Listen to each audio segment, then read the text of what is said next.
synthesis are poisonous unless they're completely integrated.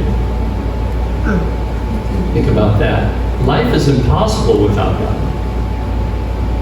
Impossible. Irreducible complexity.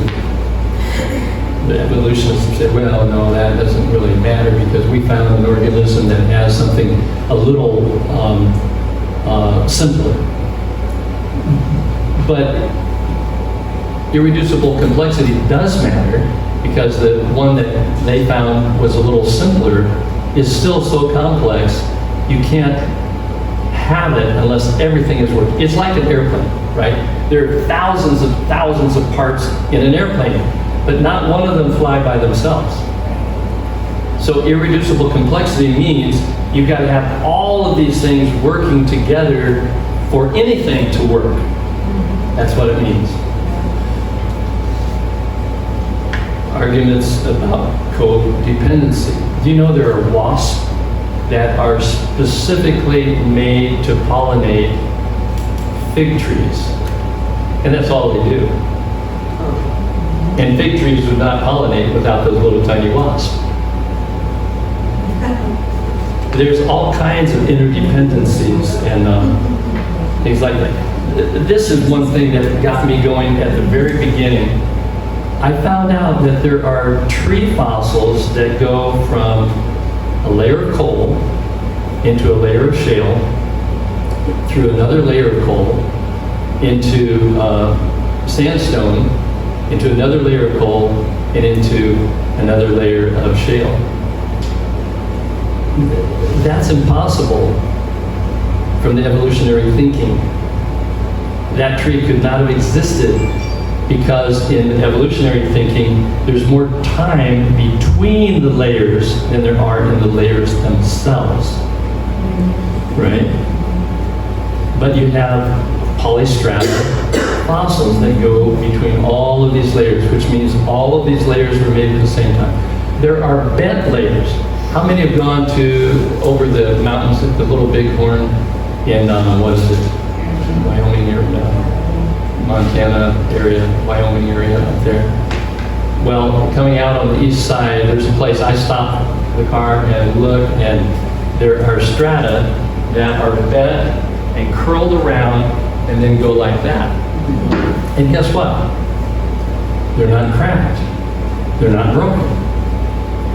Which means that folding happened when they were plastic. It happened when they were soft. It happened when they were just formed. And those are all over the world. You can see them if you keep watching as you're driving by. You'll see stuff like this. And it's a witness of general revelation to you that the Bible is true. These things support exactly what the Bible says. Oh, the big one. What about all of these radiometric dating systems? This is not a dating system that people think about today. It's radiometric. You know, anything that's radioactive will have a decay rate. So many years, half of it's gone. And the half that's gone will be what's called daughter elements. Have you heard of carbon-14? Yeah. Right? Okay. What is carbon-14? Isn't that valid? I mean, it's scientific. It should be very precise. No, it's not. I'll tell you why. Carbon-14 is formed in the upper atmosphere by solar radiation. It's assuming that the solar radiation was constant over a long time. Then it filters down into the ground and plants take it up. Cows eat the grass, gets in their bones and meat, and we eat the cows, and it gets in us. And when you pass away, years later, oh, how old was Jody or Ken when, how long ago did they live because the grave markers are gone? Well, they take a test and they say, oh, it was this many years ago. Well, guess what? There's other factors that are involved. When an object is submerged in water,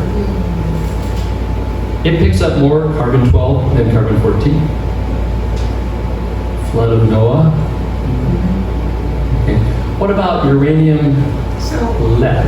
I don't understand the conclusion, what the distinction is between carbon-12 and carbon-14. Okay, the carbon-14 is radioactive and disintegrates into carbon-12. And so the ratio of the testing equipment says, well, there's this much carbon-12 and there's a little tiny bit of carbon-14, so it predicts that it took this many years for all of it to become carbon-12. And that's a very good question because I forgot. They assume all of it was radioactive at the beginning in many cases. And that's a wrong assumption. There's also the uranium, lead, and potassium argon test. And what do they find when they test a sample if they use all of these? The potassium argon and the uranium lead and the carbon-14 to 12, they all disagree. They all disagree. They're like wildly different. So what do? I kid you not. The so-called scientists pick the one that matches their idea the best. That's what they do. Not only that, but the same rock can be tested on this side and will have a wildly different age than testing the same rock on this side. Was that Does that give you confidence that they know how old things are? Okay. There are other things that are more accurate than that, such as the salt content of the oceans. The oceans are so big, they're not going to go away. And the salt content says this Earth is very young. But they don't want you to know about that. What about the metal content in the oceans? Same thing, predicts a very young ocean. Why does salt content imply? Why does salt content imply that the Earth is young? The reason that because there is a constant buildup of additional salt going into the ocean that never leaves because of evaporation. The water leaves and it keeps raining and there's a hydraulic cycle. But there's salt carried into the ocean all the time. The Colorado in the dry western area is a very salty river because in California, in the Salton Sea area, they have irrigation that uses the water from the Colorado. And they have to put drains in and overflood the irrigation in order to wash out the salt. And now the Salton Sea is almost twice as salty as the ocean. But the ocean has a steady buildup of additional salt. And we know that if the flood of Noah actually happened, like the Bible says, and I believe it did, that a lot of salt was put into that ocean very rapidly. In the Gulf of Mexico, there is a place, and you can find it on the internet, where mud and salt have come from the continent and rolled in to the Gulf of Mexico. And because the layer sort of went like this, the salt is 14,000 foot thick between layers. It was because the layer of salt sort of bent like that, but when they drilled down, it was 14,000 foot of pure salt. If that had broken open, the salt in the ocean would be heavier. So all of this is indicative of an upper limit because time-wise, if you go back in time, we know what the ocean, the rivers are carrying into the ocean that never leaves, and we can test it, and they have. That means the oceans cannot be older than a certain time frame. Now, a lot of these don't match exactly, but together they do. Paula. And God would have had to contain that salt, otherwise all the sea life would be gone. Say again, what? I said God had to contain that salt, otherwise everything in the ocean would have been gone. That is very correct, because the Salton Sea only has two animals left in it, tilapia and snails. Everything else is dead. They used to have game fish and everything else, but the salt content is so high, everything else cannot survive. I was, when you were talking about that, underneath the city of Detroit is all salt mines. So it's just, and Really? that's where they get most of their salt. And guess what? Under the Mediterranean is a huge layer of salt. Yeah. Now, how did that salt get there? That's, Salt Lake City, Utah, I mean, they got They- salt flats out there. Most of the scientists say, well, it is indicative of long time periods, but it's not. They say, oh, the Mediterranean flooded and then it dried up. And that's the residue, and then it was covered with dust. No. There's actual outflows from hot volcanic magma that carries salt, liquid salt, and when it hits cold water, it condenses. And in the flood of Noah, there's so much silt coming down, it was covered. So the Mediterranean Sea has a layer of salt under it. And it wasn't from evaporation, it was from this outpouring. It was a saturated solution, is what they call it. And bang, it's just there. So many things that appear to be old, like Adam. Adam was one day old, but he looked like, what, a 24-year-old? A 21-year-old?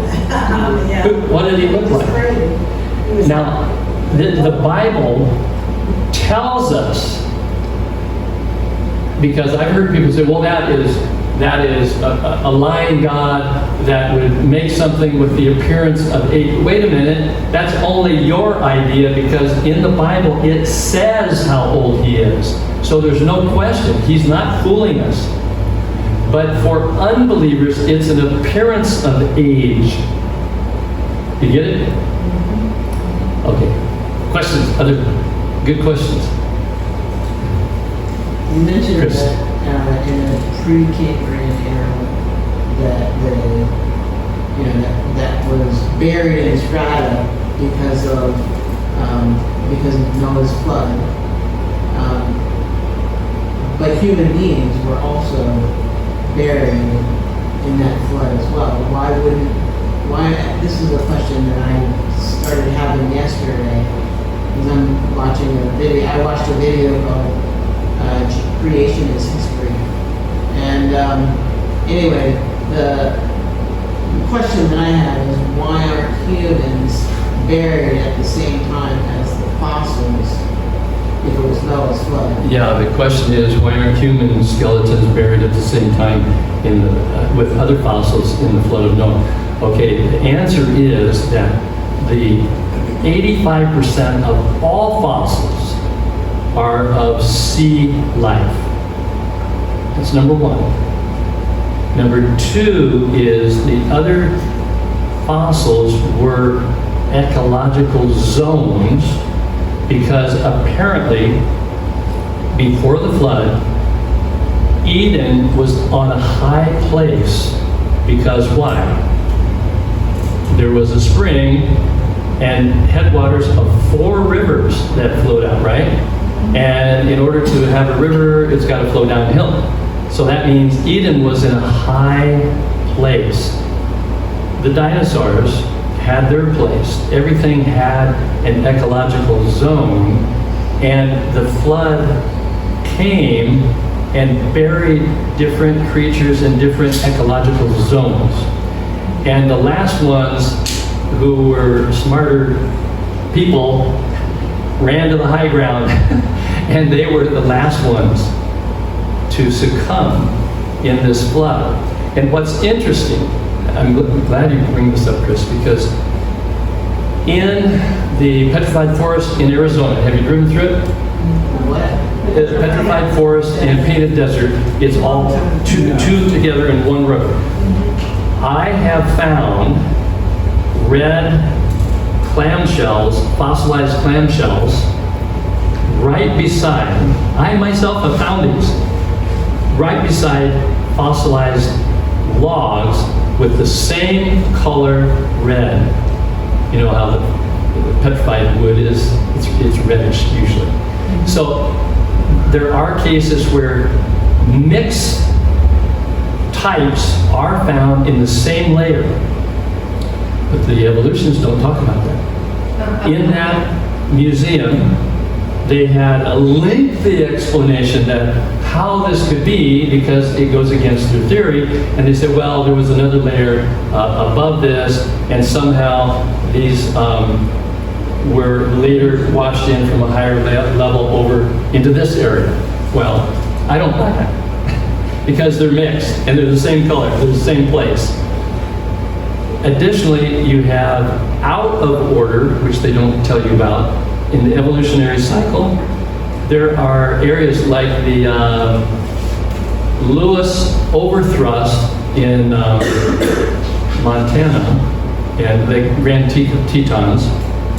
The Lewis overthrust is 125 square miles of rock that is hundreds of millions of years out of sequence for the evolutionists.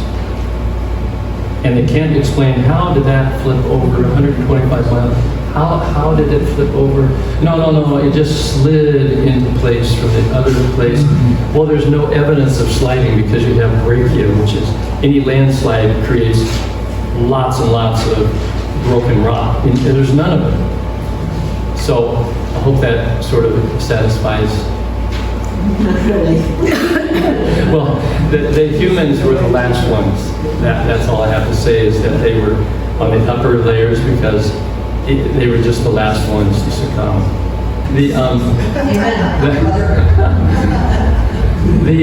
Some knuckle-draggers. The mixing of different fossils, like you find in the Painted Desert and Petrified Forest, have greater differences in an evolutionary time span than would, say, the evolutionary thought about people. Third thing, and I'm glad you said that because there are abnormalities that appear, and evolutionists just don't talk about them. There are abnormalities that appear that there were people here during the time of the dinosaurs, but we don't want to talk about it, so we just hide it. They just hide it. They just don't want to talk about it. They're gonna be in Daytona next week. The Olympic dinosaurs. They retain the information. You know, in a case of law, you have to give exculpatory evidence to the opposition. You have to. They're not. No, it's true. If you question anything, they call you names and tell you they're conspiracy theories, and you question what they're saying. And you point out that they might be wrong. Yeah. Well, you know, in creation, before the fall, things were all created before the fall.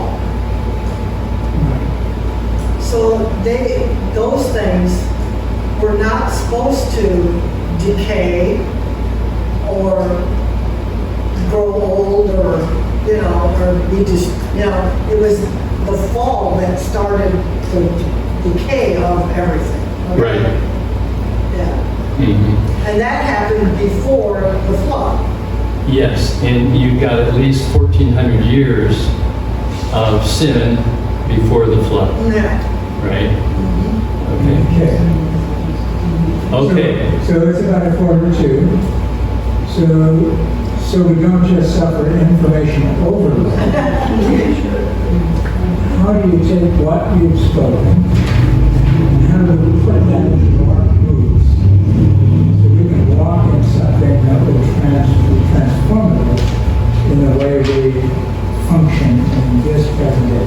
Number one is to be aware of this and to walk it up to Capitol Hill and to walk it up to the educational system and to walk it up.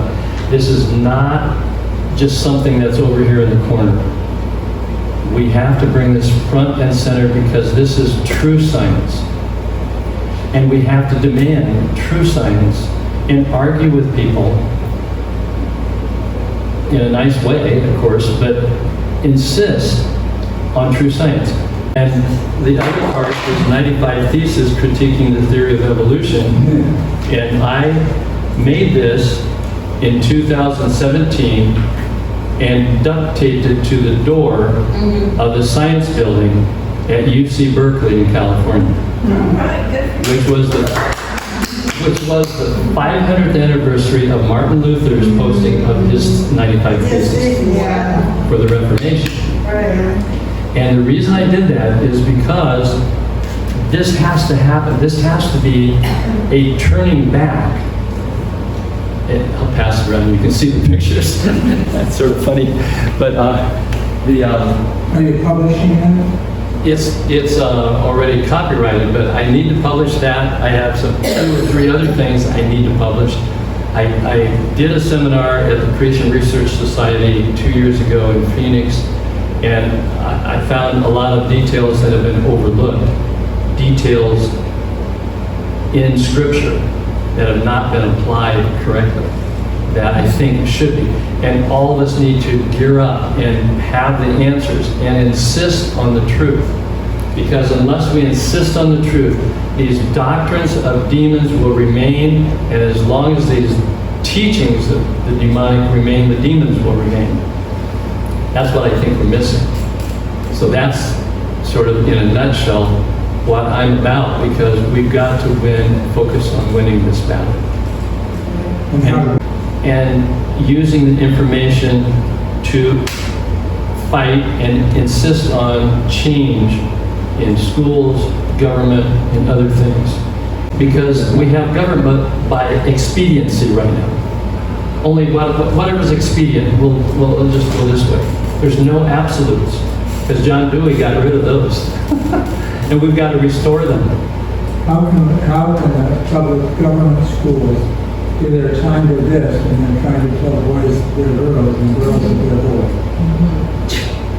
Well, all of this makes, all I have to say is that I didn't cover a lot of stuff here, but all of the transgender and this kind of stuff make perfect sense to these people. It does. It makes sense to them. Well, this little boy seems to be more like a girl because he's playing like this and that during this age time, and they are oblivious to a wider picture. But to them, it makes sense, and you're the bad guy. 100 years ago, can you imagine that if we lived 200 years ago, we were in a society. Everything in society was pointing toward God. Everyone who did not believe in God was viewed as an imbecile and a fool, because all of the science and math in particular was called the queen of theology. Exactly. Supporting the Bible. Yes. But not now. It does, but it's been twisted and covered. Thank you very much. And I have completed over 50 years of study on this subject. Wow. So I think it's important. Anyway, it was important to me. Yeah. Starting off with the doctrines of demons, and one of the things that I like to do is listen to podcasts of people interviewing people, and the thing that keeps reoccurring is one of the things bringing people to the surface of wondering if there is a God is how demonic it's become. It's actually the presence of darkness. It's actually turning people to, okay, then there has to be a light, because it is so dark. And before I didn't believe people were actually evil. They're starting to believe now people are evil. Because, most people are like, oh, people are pretty good, which is not a Christian doctrine. Christian doctrine says people have a sinful nature. But that's just really a reoccurring theme of these different things that we're listening to. It's so demonic. The radical environmentalists are some of the most adamant human haters Yeah. in the world. And it's so demonic that people are going, hey, there's a warfare here. I think that I've been ignorant to, or better yet, duped from into believing something else. But the other common theme that I see with the people who are beginning to shift and turn towards Christianity is that they do believe in simplicity of God's creation. Like, well, he doesn't have female parts, so therefore he can't be one, right? They're kind of common sensors. This may be hard to believe, but I spoke to a Chinese guy who was a political science major in China. And his political science communist professor told him to go to the library and read the Bible. He said, "Why, are you kidding me? That's against all of the communist ideals. Why would I ever do that?" He said, "You got to know your enemy, right?" Sun Tzu, okay. But listen. But what happened was Right? Yeah, same. he First- read the first chapter On of first- Genesis and said, "This has to be right." Yeah.